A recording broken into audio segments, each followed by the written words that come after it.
The Taliban are going to be armed to the teeth so that when future American soldiers have to go back in to deal with the problem and deal with the incompetence of this administration, how many are going to die now? Because they're going to have to fight their way through our own equipment, our own damn equipment, to deal with Al-Qaeda 3.0. Are we going to have another Pulse nightclub? Are we going to have another San Bernardino? Are we going to have another 9/11?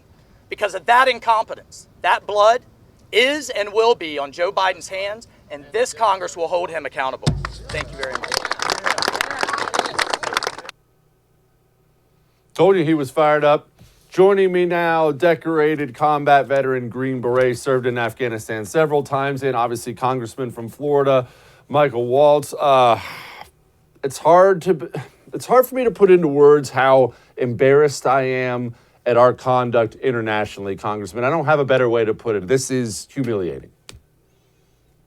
Yeah, this is a disaster on multiple levels. It's a disaster from a humanitarian standpoint for the women, our Afghan allies, American citizens trapped behind enemy lines. It's a disaster from a credibility standpoint. I mean, can you imagine what Taiwan or Ukraine or others are thinking right now in terms of American staying power and willingness to stand with our allies? But the biggest thing, and that's what I was talking about in the clip, it's a disaster for the safety of everyday Americans. We are going to see Al-Qaeda 3.0. The Taliban and Al-Qaeda are married at the hip. But this time, we're actually in a worse position from where we were in September 10th, 2001, because now we have no bases. Biden gave them all away. We have no local allies.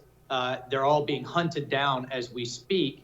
And the biggest thing is that the Taliban and Al-Qaeda are going to be armed to the teeth with American-made night vision, sniper weapons, body armor, artillery, and heavy vehicles, all funded by the American taxpayer that future American soldiers are going to have to fight their way through to deal with this future terrorism threat. So that's what we have just now, 2 weeks out from the 20th anniversary of 9/11. It's outrageous, it's despicable, and this blood is going to be on Joe Biden's hands.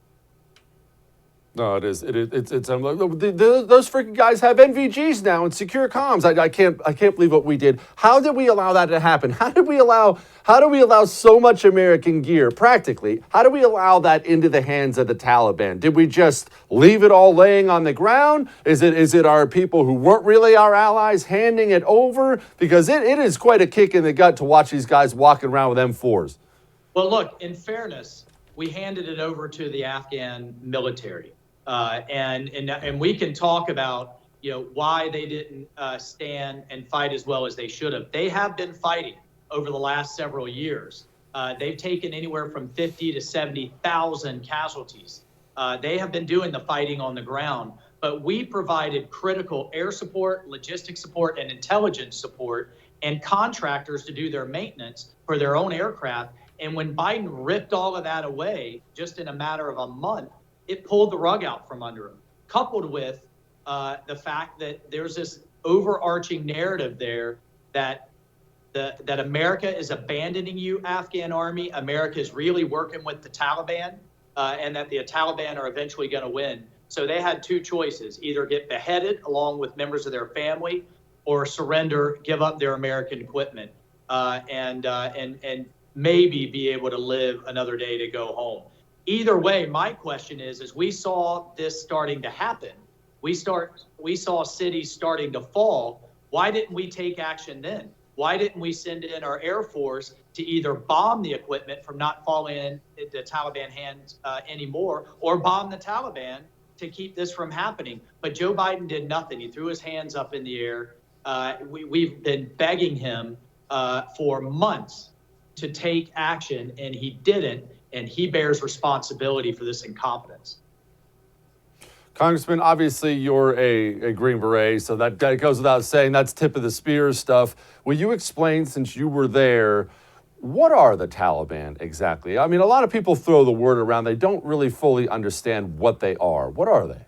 Yeah, and they're asking the difference between the Taliban, Al-Qaeda, ISIS, all of these names that you hear. Look, these are Islamic extremists They only believe in and will only govern by Sharia law, the most extreme form of it. But the Taliban tend to be focused on power in Afghanistan.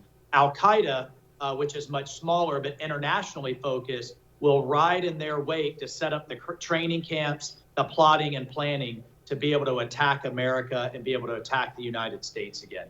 And they are absolutely married at the hip. The reason we went in is after September 11th, 2001, was because the Taliban refused to give up Osama bin Laden. They refused to turn on Al-Qaeda. That same dynamic still exists today, but this time we have far fewer options. Again, we have no bases, no local allies, and they have far better training and equipment now that we're going to have to fight in the future. What is the ISIS relationship there? Because I know ISIS and Al-Qaeda have gotten quite crossways several times in the past. Are they buds now? No, they're not. ISIS in Afghanistan is opposed to the Taliban, has been fighting the Taliban, and has been fighting Al-Qaeda. But here's the thing. In the hinterlands of the mountains, ISIS will be able to gain strength. ISIS ultimately wants to be able to attack the West again, what it calls the Great Satan. So I would not be surprised to see them strike a deal in the future as a marriage of convenience and for the Taliban to allow ISIS to turn their guns on the West. Hey, thanks so much for watching The First on YouTube. If you liked what you saw, go ahead and like and subscribe. You heard me. Like it, subscribe. You'll get a lot more of it and a lot more of me.